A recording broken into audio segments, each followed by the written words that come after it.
갑국과 을국의 정당 제도와 정치 상황에 대한 분석을 하는 문제인데요. 먼저 갑국의 상황을 보면요. 전형적 대통령제 국가예요. 대통령이 있는 나라라는 거죠. 현재 대통령이 속한 A당이 65, B당이 35의 의석을 차지하고 있대요. 한편 이전 국회 선거에서는 A당이 45, B당이 55의 의석을 차지했대요. 그렇다고 하고 있네요. 여대 야소 전국이죠, 현재는.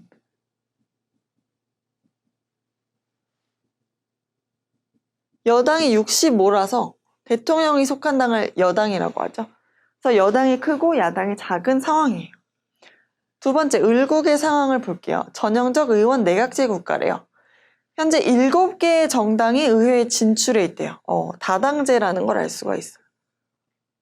제1당인 C당은 37, 그 다음으로 D당은 23, 14의 의석을 차지하고 있고, 지금까지 치러진 모든 선거에서 어느 정당도 과반, 50%를 초과하는 의석을 차지하지 못했대요.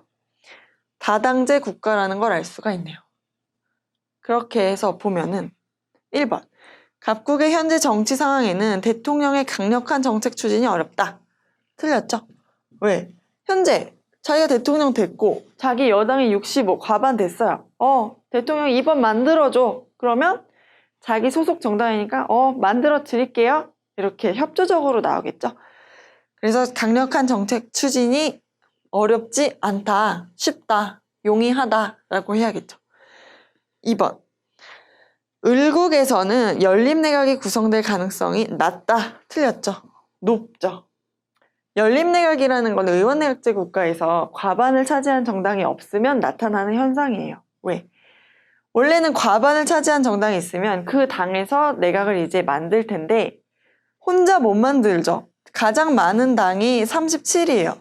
그럼 얘 혼자 못하니까 우리 힘을 합치자. 너랑 합칠까? 너랑 합칠까? 해서 일단 50을 넘겨야 되는 거예요. 그게 바로 힘을 합쳐서 만드는 게 연립내각이죠. 그래서 현재 상황에서는 연립내각의 가능성이 높은 거죠. 3번, 갑국의 제도는 을국에 비해 전국이 불안정하다. 반대로 써있죠. 갑국은 지금 정당이 2개밖에 없어요. 그러니까 A당 아니면 B당으로 흘러가요.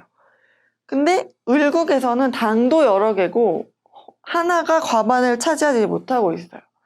그러니까 다음에 누가 또 정권을 잡아서 어떻게 이 나라가 바뀔지 모르는 불안정한 상황에 있는 거예요. 그래서 더 불안한 건 보통 다당제에서 더 불안하다고 해요. 4번, 을국의 제도는 갑국에 비해 정치적 책임 소재를 명확히 하는 장점이 있다. 반대로 써있죠. 정치적 책임 소재라는 건 이거 누구 책임이야? 라고 물어보는 거죠. 이제 이 정당이 어떤 정책을 추진해서 그 결과가 만약에 좋을 수도 있고 나쁠 수도 있지만 나빴다고 할 때 누구 책임이야? 라고 하면 이 양당제인 갑국에서는 둘 중에 한 명의 책임이 되는 거죠. 그러니까 상대적으로 더 명확하다는 거예요. 다당제에서는 지금 당 7개래요. 누구 책임이야? 그럼 7명 다 뒤돌아서 있겠죠. 난 아닌 것 같아. 그러니까 상대적으로 정치적 책임 소재가 명확한 건 을국이 아니라 갑국이 돼요. 5번을 볼게요.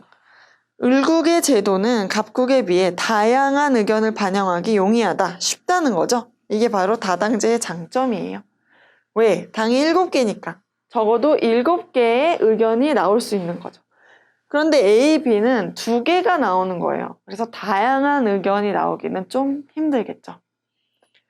그래서 옳은 것을 고르면 정답은 5번이 되겠습니다.